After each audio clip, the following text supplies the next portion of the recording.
Yeah, Yeah. exactly. And then when he can really stand up on his own, he can go to the top of the mountain. He can use guile. He does all sorts of things. He shows all sorts of on his hero's journey. He shows all sorts of skill development and including like charity and benevolence. So Yeah. yeah, Yeah, and Uh, he stops asking her to save him, like he does yeah, in that yeah, first, in that first scene where he turns the ring. Yeah. yeah. That's right. Yeah. And so I was curious, what did you think? You said you had more to say about the beginning of the story, right? The Yeah, yeah, early in yeah. the castle. Yeah, I really liked that part. It almost felt like a just well, I guess I said it kind of felt like a fairy tale on its own, but just those three nights, like it's a lot of rich symbolism. So I'm picturing this guy, I was thinking of him kind of like you had said, sort of a lazy layabout. Like he's not fitting in well with his father as the groundskeeper. Like that, That's for yeah. his father's whatever he says, you're being dumb or you're being useless or whatever. I'm not going to pick up the book again. But his father kicks him out for being annoying. So he's not fulfilling whatever role he is given to him there. It's not a fit for him. And the sort of story that he's existing in is you're useless, you're no good. You just get out of here and go bother be a burden on somebody else. I'm done dealing with you. Mm, Um, and he goes and he finds this old castle, which I think in most fairy tales is some, you could put a lot of labels on it, but the basic idea of like, oh, something old, something maybe something ancestral or something from the past or something in the unconscious, or there's any number of those things that are all kind of parts of what it actually is, but it's something old and something ruined, so something forgotten. So he mm, goes to like the forgotten place, mm, and he walks in, and the woman, I hope I'm remembering this correctly. The woman, the first night he comes in, she gives him a meal, mm, cannot speak, says nothing, and mm, is dressed in black and just mm, points at the bed. mm. So he comes in, he's exhausted. He's like in the room. She comes in out of nowhere, puts food on the table, points at the bed, as in you can sleep in the bed, and then leaves without saying anything to him. That's correct. Yeah. Okay, cool. Then the guy comes in and beats him up, Yeah. right? And in the morning, I think in the morning he wants to leave. Is that I think he wants to leave the after the second night. And she was yeah? just in gray the So, after the so next morning.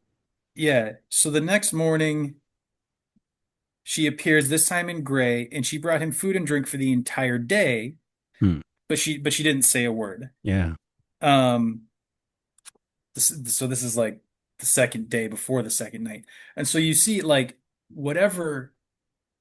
I always like to look at these things from a psychological perspective, but Mm, I think it's kind of the best way to see this. Like if you're looking at he's he didn't fit into his world. So there's some part of him that is missing. mm, If he had fit into the world, he that would be the place for him to fit. And the mm, fact that he doesn't means he's looking for something else. He needs something else to really feel alive and like he's engaged in his life. mm, So he goes to the old castle and is presented with this woman in black who feeds him a little bit. He deals with some pain in like we said, in a passive way, but that is like, if you, as you said, if you were going to mature, you have to suffer. So he sort of passively goes through a little bit of suffering. Then the woman shows up and now she's in gray and she feeds him the whole day, but she still can't speak. So the element of himself that was black and didn't talk and only had a little bit of food, after he suffered a little bit, is clearer to him. mm, Black being shadowed, white mm, being light, not a racial thing, obviously, mm, but just shadow and light. So mm, so she's lightening and she's able to feed him more. And then the second night he gets beat up by two guys, mm, and rightfully so. In the morning he's kind of ready to leave because nobody's told him anything. And he's mm, like, well, is this just every day I get fed, every night I get beat up? Like, I don't want to, mm, what am I going to stick around for this for? mm, But luckily at that point, this part of his soul or whatever, mm, whatever the woman, she's not the princess yet, but the woman is, mm, she shows up on the third day before the third night in white, and she's able to talk to him. mm, So she's clearer. Um, Yeah, so the boy made up his mind to leave and packed up his belongings in the morning of the third day. Just then, the woman, this time dressed in white, entered the room and she asked him to spend just one more night there. Mm, So at that point, this other part of his soul is now in the light. She's white. She's able to be seen, mm, and she's able to communicate with him.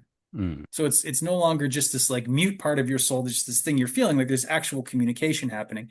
And she says, just one more night, and like you'll break the spell. She just says one more night, but the idea being you'll break the spell. Like whatever this process Mm. is you've been going through, if we're looking through it psychologically, this healing process, this part of you is coming into the light, and you just have to bear one more moment of suffering.